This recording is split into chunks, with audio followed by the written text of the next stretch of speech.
ओम नमो भगवते वासुदेवाय नमः। आप सब भी कमेंट में भगवान विष्णु का एक प्यारा सा नाम अवश्य लिखिएगा।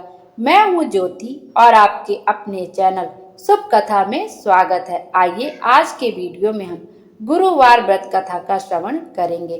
बैसाख मास का चौथा गुरुवार है। बैसाख का महीना भगवान विष्णु को बहुत अधिक प्रिय है।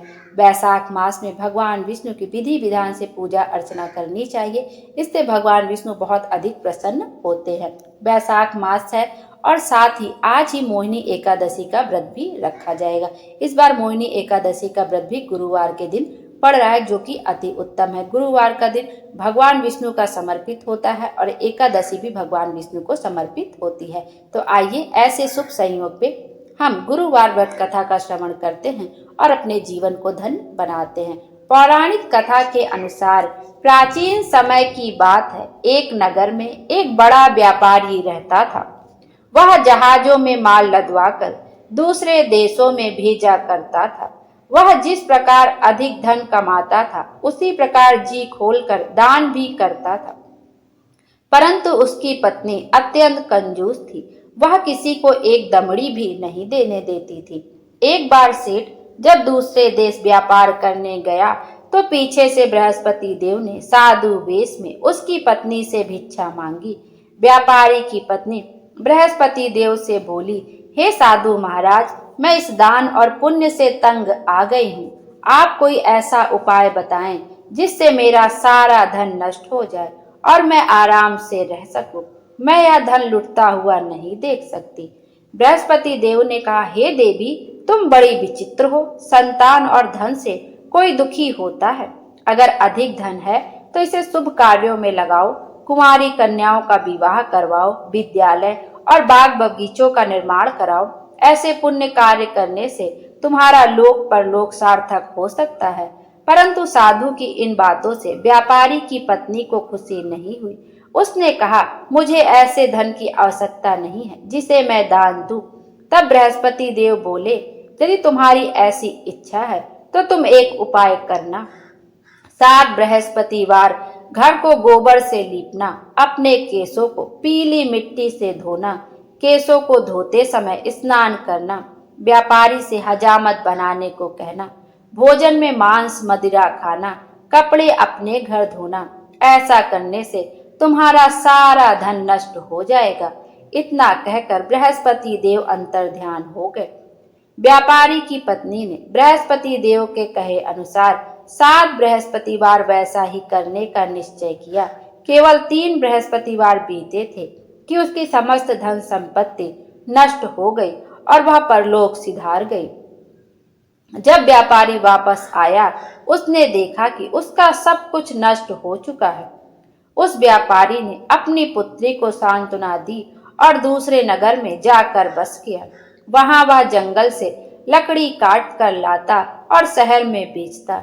इस तरह वह अपना जीवन व्यतीत करने लगा। एक दिन उसकी पुत्री ने दही खाने की इच्छा प्रकट की, लेकिन व्यापारी के पास दही खरीदने के पैसे नहीं थे। वह अपनी पुत्री को आश्वासन देकर जंगल में लकड़ी काटने चला गया। वहां एक वृक्ष के नीचे बैठ अपनी पूर्व दशा पर विचार कर रोने लगा। उस दिन बृहस्पतिवार था। तभी वहां बृहस्पति देव साधु के रूप में सेठ के पास आए और बोले, हे मनुष्य, तू इस जंगल में किस चिंता में बैठा है? तब व्यापारी बोला, हे महाराज, आप सब कुछ जानते हैं। इतना कहकर व्यापारी अपनी कहानी सुनाकर रो पड़ा। बृहस्पति देव बोले, देखो बेटा, तुम्हारी पत्नी ने बृहस्पति देव का अपमान किया था, इसी कारण तुम्हारा यह हाल हुआ है। लेकिन अब तुम किसी प्रकार की चिंता मत करो। तुम गुरुवार के दिन बृहस्पति देव का पाठ करो। 2 पैसे के चने और गुड़ को लेकर जल के लोटे में शक्कर डालकर वह अमृत और प्रसाद अपने परिवार के सदस्यों और कथा सुनने वालों में बांट दो। स्वयं भी प्रसाद और चरणामृत लो। भगवान तुम्हारा अवश्य कल्याण करेंगे। साधु की बात सुनकर व्यापारी बोला, महाराज, मुझे तो इतना भी नहीं बचता कि मैं अपनी पुत्री को दही लाकर दे सकूं। इस पर साधु महाराज जी बोले, तुम लकड़ियां शहर में बेचने जाना।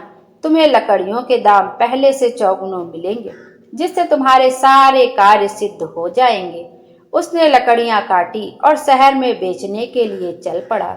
उसकी लकड़ियां अच्छे दाम में बिक गई, जिससे उसने अपनी पुत्री के लिए दही लिया और गुरुवार की कथा हेतु चना गुड़ लेकर कथा की ओर प्रसाद बांटकर स्वयं भी खाया। उसी दिन से उसकी सभी कठिनाइयां दूर होने लगी। परंतु अगले बृहस्पतिवार को वह कथा करना भूल गया। अगले दिन वहां के राजा ने एक बड़े यज्ञ का आयोजन कर पूरे नगर के लोगों के लिए भोज का आयोजन किया। राजा की आज्ञा अनुसार पूरा नगर राजा के महल में भोज करने गया, लेकिन व्यापारी व उसकी पुत्री तनिक विलंब से पहुंचे। अतः उन दोनों को राजा ने महल में ले जाकर भोजन कराया। जब वे दोनों लौट कर आए, तब रानी ने देखा कि उसकी खूंटी पर टंगा हार गायब है। रानी को व्यापारी और उसकी पुत्री पर संदेह हुआ कि उसका हार उन दोनों ने ही चुराया है। राजा की आज्ञा से उन दोनों को कारावास की कोठरी में कैद कर दिया गया। कैद में पड़कर दोनों अत्यंत दुखी हुए। वहां उन्होंने बृहस्पति देवता का स्मरण किया। बृहस्पति देव ने प्रकट होकर व्यापारी को उसकी भूल का आभास कराया और उन्हें सलाह दी कि गुरुवार के दिन कैद खाने के दरवाजे पर तुम्हें 2 पैसे मिलेंगे। उनसे तुम चना और मुनक्का मंगवाकर विधि पूर्वक बृहस्पति देवता का पूजन करना। उससे तुम्हारे सब दुख दर्द दूर हो जाएंगे। बृहस्पतिवार को कैद खाने के द्वार पर उन्हें 2 पैसे मिले। बाहर सड़क पर एक स्त्री जा रही थी। व्यापारी ने उसे बुलाकर गुड़ और चना लाने को कहा। इस पर वह स्त्री बोली, मैं अपनी बहू के लिए गहने लेने जा रही हूँ, मेरे पास समय नहीं है। इतना कहकर वह चली गई। थोड़ी देर बाद वहां से एक और स्त्री निकली। व्यापारी ने उसे बुलाकर कहा, हे बहन, मुझे बृहस्पतिवार की कथा करनी है, तुम मुझे 2 पैसे का गुड़ चना ला दो। बृहस्पति देव का नाम सुनकर वह स्त्री बोली, भाई, मैं तुम्हें अभी गुड़ चना लाकर देती हूँ। मेरा इकलौता पुत्र मर गया है, मैं उसके लिए कफन लेने जा रही थी, लेकिन मैं पहले तुम्हारा काम करूंगी, उसके बाद अपने पुत्र के लिए कफन लाऊंगी। वह स्त्री बाजार से व्यापारी के लिए गुड़ चना ले आई और स्वयं भी बृहस्पति देव की कथा सुनी। कथा के समाप्त होने पर वह स्त्री कफन लेकर अपने घर गई। घर पर लोग उसके पुत्र की लाश को राम नाम सत्य है कहते हुए शमशान ले जाने की तैयारी कर रहे थे। स्त्री बोली, मुझे अपने लड़के का मुख देख लेने दो। अपने पुत्र का मुख देखकर उस स्त्री ने उसके मुंह में प्रसाद और चरणामृत डाला। प्रसाद और चरणामृत के प्रभाव से वह पुनः जीवित हो गया। पहली स्त्री जिसने बृहस्पति देव का निरादर किया था, वह जब अपने पुत्र के विवाह हेतु पुत्र वधू के लिए गहने लेकर लौटी और जैसे ही उसका पुत्र घोड़ी पर बैठकर निकला, वैसे ही घोड़ी ने ऐसी उछाल मारी कि वह घोड़ी से गिरकर मर गया। यह देख स्त्री रो रो कर बृहस्पति देव से क्षमा याचना करने लगी। उस स्त्री की याचना से बृहस्पति साधु वेश में वहां पहुंचकर कहने लगे, देवी, तुम्हें अधिक विलाप करने की आवश्यकता नहीं है। यह बृहस्पति देव का अनादर करने के कारण हुआ है। तुम वापस जाकर मेरे भक्त से क्षमा मांगकर कथा सुनो, तभी तुम्हारा मनोकामना पूर्ण होगी। जेल में जाकर उस स्त्री ने व्यापारी से माफी मांगी और कथा सुनी। कथा के उपरांत वह प्रसाद और चरणामृत लेकर अपने घर वापस आ गई। घर आकर उसने चरणामृत अपने मित्र पुत्र के मुख में डाला। चरणामृत के प्रभाव से उसका पुत्र भी जीवित हो उठा। उसी रात बृहस्पति देव राजा के सपने में आए और बोले, हे राजन, तूने जिस व्यापारी और उसके पुत्री को जेल में कैद कर रखा है, वह बिल्कुल निर्दोष है। तुम्हारी रानी का हार वहीं खूंटी पर टंगा है। दिन निकला तो राजा रानी ने हार खूंटी पर लटका हुआ देखा। राजा ने उस व्यापारी और उसकी पुत्री को रिहा कर दिया और उन्हें आधा राज्य देकर उसकी पुत्री का विवाह उच्च कुल में करवाकर दहेज में हीरे जवाहरात दिए। बोलो विष्णु भगवान की जय, बोलो बृहस्पति देव की जय।